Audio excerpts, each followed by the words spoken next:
up to the skies and see.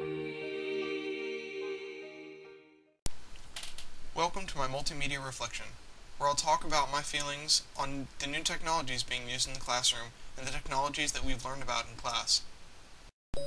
Traditionally, teachers use material from books and write important notes on the chalkboard, while students use notebooks and paper. But that's changing, as new technologies are invented and introduced to the masses. The internet has revolutionized how information is shared and received.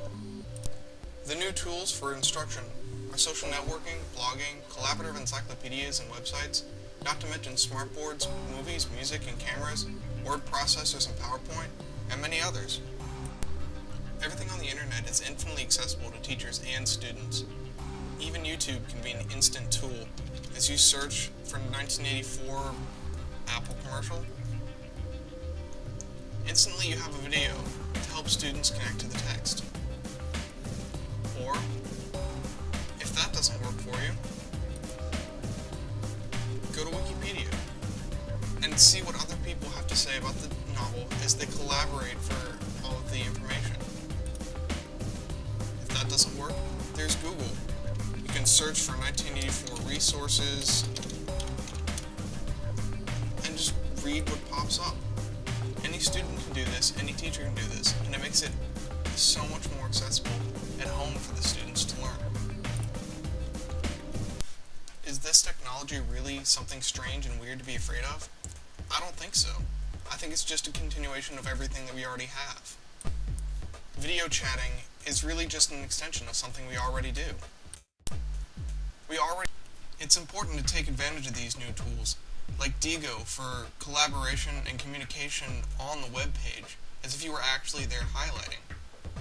Of course this is a great thing. Students can use this to talk to each other without even needing to be in the class. We can use these new tools available to us on the computer to take advantage of what students already like to do, like online gaming.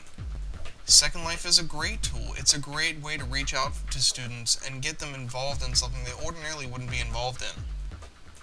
I'm really excited about these new technologies because I think they'll be incredibly useful in deaf education. A lot of the multimedia tools teachers use for general education classrooms, like music, aren't available for a deaf classroom.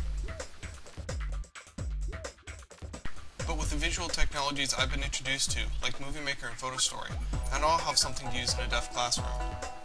And with all of the social networking sites on the internet right now, I know that I'll be able to communicate effectively with deaf students, and I can encourage them to collaborate with students outside of the deaf community. I know teaching is going to be a challenge, but I'm looking forward to being in a classroom. I'm looking forward to challenging myself and my students and taking full advantage of all the resources available to me, technological or otherwise. You would not believe your eyes if 10 million fireflies lit up the world as I fell asleep. 'Cause they fill the open air and leave teardrops everywhere. You'd think me rude, but I would just stand and stare. I'd like to make myself believe that planet Earth